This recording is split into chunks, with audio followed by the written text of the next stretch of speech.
I'm so feminine. I would never curse you out. That is not demure. No. Hey besties, welcome to Fem Nature. It's London. If you're new here, don't forget to hit that subscribe button and join the family if you're all about glowing up, self-care, and self-love. And this is a channel where we glow up together. So let's get right into it. I want to first talk about hitting 100+ subscribers. I think currently I'm at 124 subscribers, and I am so thankful. When we get to 1,000 subscribers, I'm doing a big giveaway to show my appreciation to you ladies that support this channel. So let's get right into it.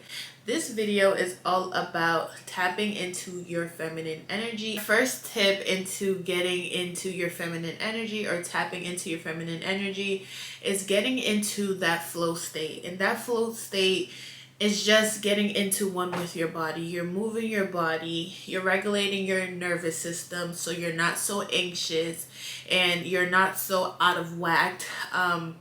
You're doing meditation, you're moving your hips, you're doing dances. I know belly dancing is great for, getting in tune with your body, allowing creativity to flow. So just move your hips more. Do some dances in your home when nobody's watching. Stretch your hips, ladies, because we do store a lot of trauma in our hips. So I love stretching. It not only feels good for the body, but it releases stored trauma that is in our muscles and in our body. So definitely look up stretches for your hips and you would thank me later. And also for meditation, you're just really tuning out the world and connecting with sorts in yourself. And that is a great time to get into flow state. That's when you can start manifesting what you want in your life. That's when you can start reflecting on what's going on in your life. Meditation is good. Trust me, it is hard once you first start because your mind just comes up with so many crazy things to think about.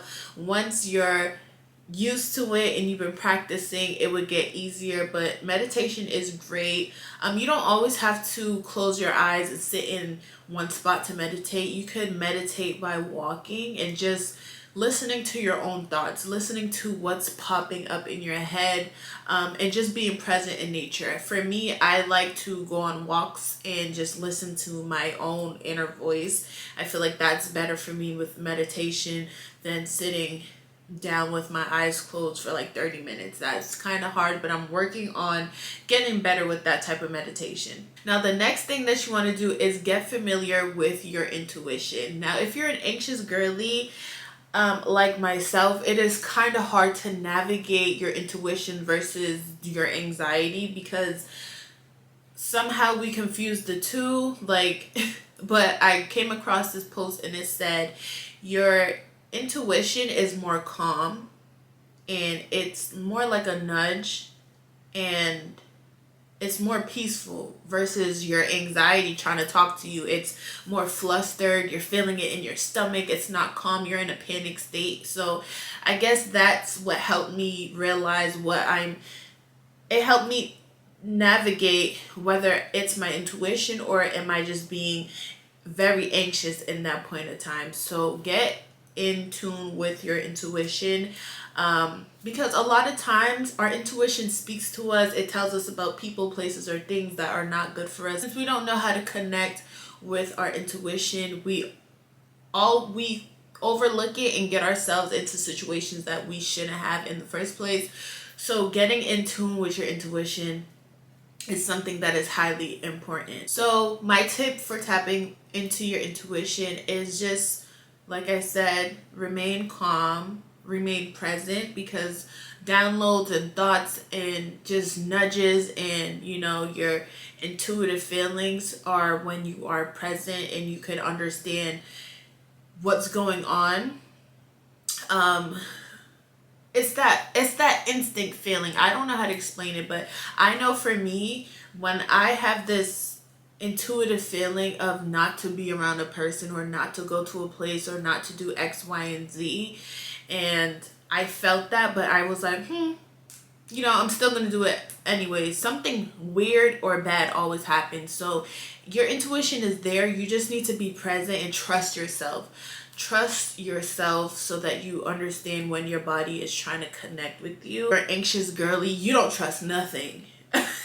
And that's why you need therapy, you need journaling, you need stuff to help you combat or calm down your anxiety, because it really could have you confused, and it really can have you in overdrive for no reason. So you need to combat that anxiety in order to really tap into your intuition, because you could feel like you can make things feel like a threat when they're not even a threat. And your intuition needs to be able to speak to you without you confusing your anxiety with your intuition. Next tip for connecting with your feminine energy is to nurture and care for your body. Like, that is so important when it comes to feminine energy, because just dressing up and looking feminine is not all that there is to being a feminine woman or a feminine person. You need to nurture your body. Just eat healthy, one, because our gut is like the main source. It's like a computer to our brain. It feeds our brain information. So you need to eat healthy foods. You need to not eat so much processed foods, because again, we need to stay connected with our body. And once you eat crazy, like, you start being depressed, you start being anxious. There's a lot of things that actually happen to you once your stomach, the microbiome in your stomach is not correct. Like, you have a lot going on. Your body's just out of whack when you're not eating healthy. And I know that for personal experience. Again, I'm only talking about the things that I go through, the things that I learned from experience. When I wanted to lose weight, or when I wanted to really connect to my feminine energy and going on a feminine journey, or just a level up journey in general, I cut out a lot of processed foods. And just doing that drastic switch has helped me really tap into my identity. I feel like I wouldn't have created this channel if I didn't it's crazy to say, if I didn't switch my eating habits, my lifestyle habits, I would not be where I am today confidently. I would feel like I am an imposter and just doing things just because. But switching my eating habits has helped me get downloads to create this channel. Like, I was just on a healthy journey of not eating processed foods. I cut out meat for like a couple of months. I started creating meals with ingredients that I know about, that are in my kitchen, instead of eating processed foods that I have no idea what's in that food, but it tastes good, but I have no idea what was put into that meal. Just eating healthier really changed my life. One, it made me look better. I was dealing with a lot of inflammation in my face and my body. I was holding on to extra weight no matter how hard I try to work out. But just having my stomach healthy, because I felt like I was suffering with leaky gut, and my stomach was always bloated for no reason. And at that time, I was very anxious. Like, I was super duper anxious, even though I've always had anxiety. But at this period of time, my anxiety was like through the roof. Like, I felt like I was spiraling out of control. And once I started to take my health serious and wanted to connect back with my body and put great things in it, because my diet was terrible. I was eating processed foods. I was eating junk food, chips, candy, soda, so many things that were just terrible. It literally destroyed my stomach.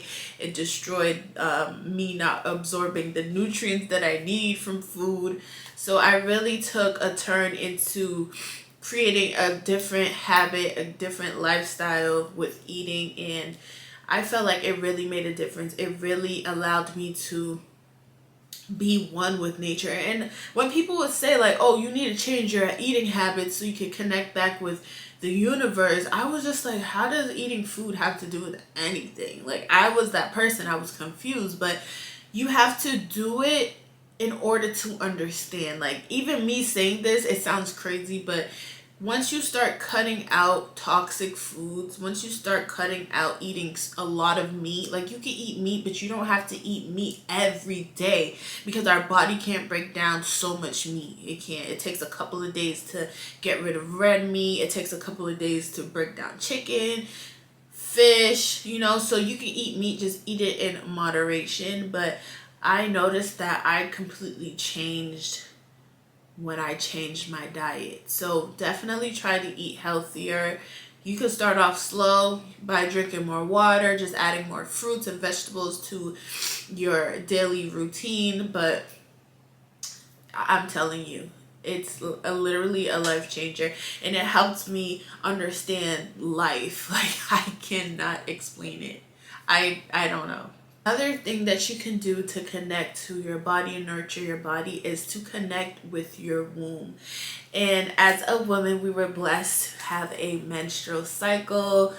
Sometimes it's like, it feels very inconvenient, but again, we were blessed because we are able to create life and bring life into this world. So it has its pros and it has its cons. But connect with your womb. Really just be thankful to be a woman. Like, there's nothing better than being a woman. We just get to experience life on a different way. We are able to enjoy our feminine energy and be creative, and our womb space is responsible for that. So I like to meditate and hold my womb, and just be thankful. Like, I hold my my uterus, and I just thank my uterus for just allowing me to be creative, allowing me to be able to bring life into this world, even though I don't have a child, but allowing me to be able to have that opportunity to bring life into this world. So what I recommend you doing is pamper yourself during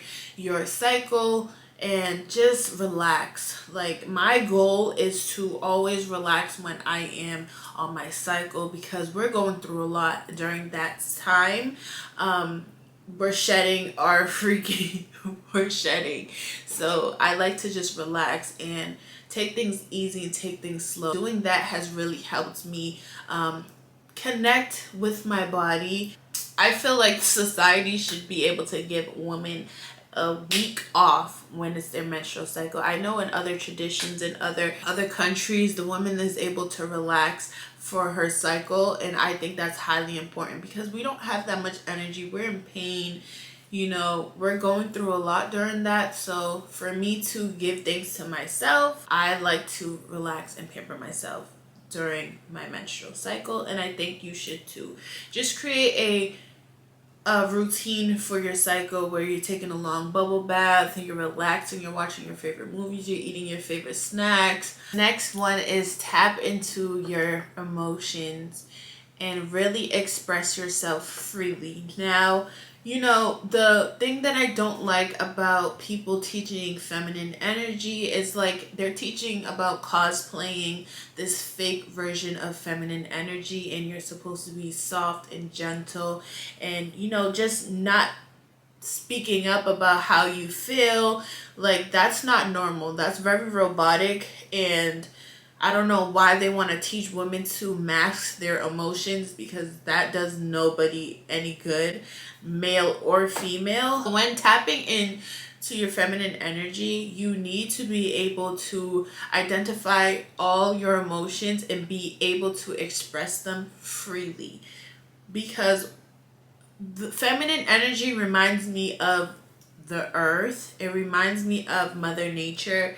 She is very soft and gentle, but then she could really cause chaos and wreak havoc on the earth, when when it's a time and place to.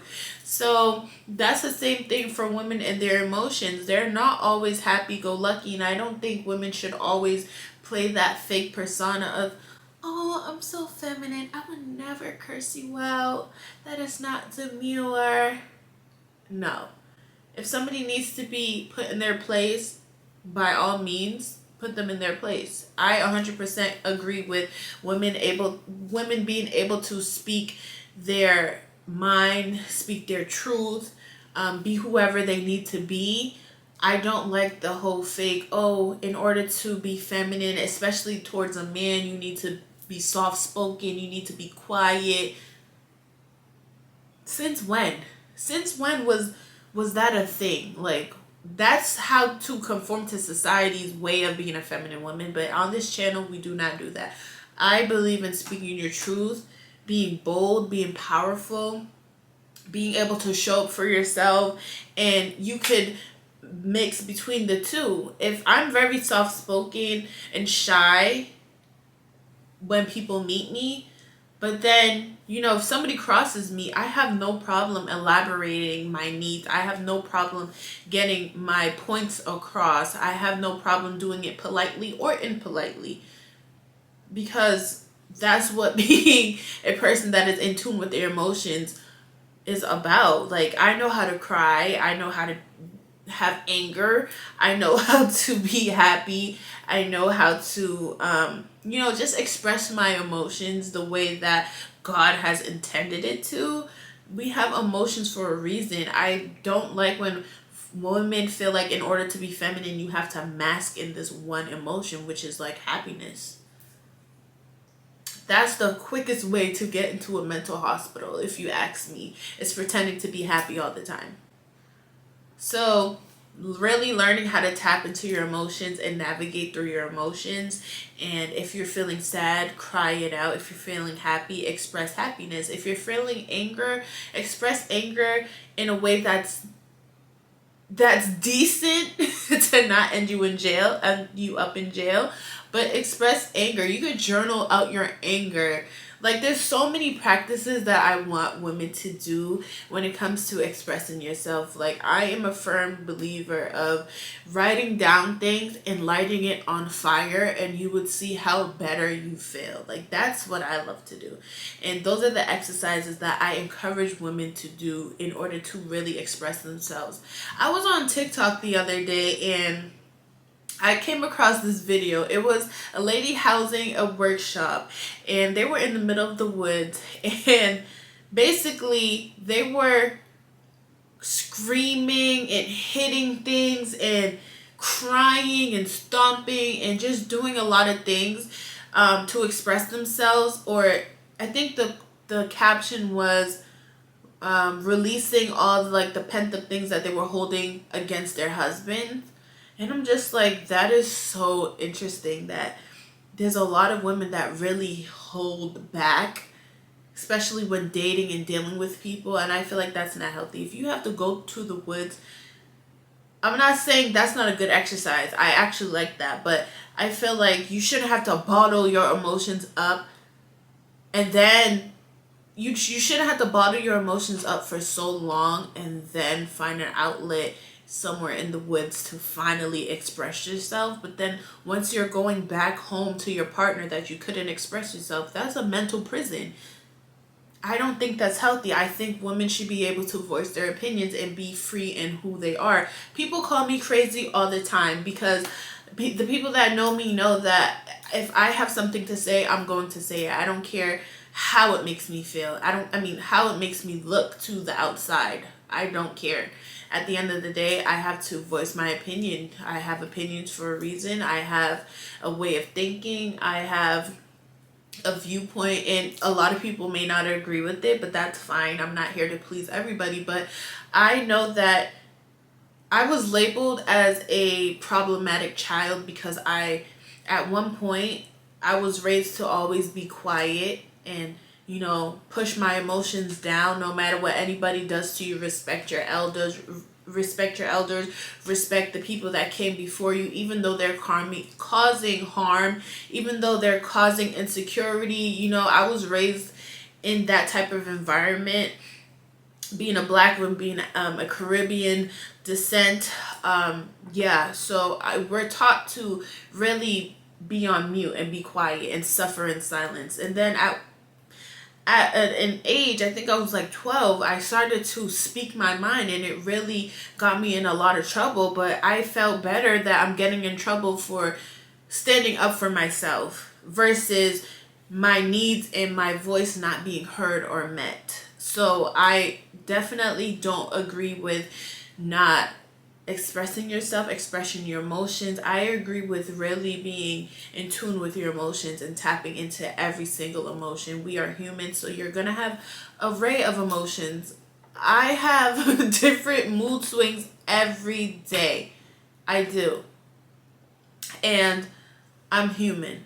Not every day on the clock I'm going to feel happy. No, I go through many different emotions throughout the day, and especially when my cycle is here, I'm more sensitive. I cry for no reason. I just feel like I'm so happy that I'm in tune with my emotions. Sometimes I don't even understand my emotions, but just really expressing your emotions is a way to really tap into your feminine energy. Using your feminine energy will help you tap into your desires more easy. So we have an upper hand as women, and don't let society talk you out of it. Being a woman is an amazing thing. We can bring life. We can be creative. We are in tune with our emotions. We are in tune with the universe. I know for me, I have my cycle starts when there's a full moon, so we're more powerful than the people want us to be. So I definitely believe in becoming that dream version of yourself through your feminine energy. Thank you so much for watching this video. Don't forget to like, comment, and subscribe, and I'll see you in the next one. Bye.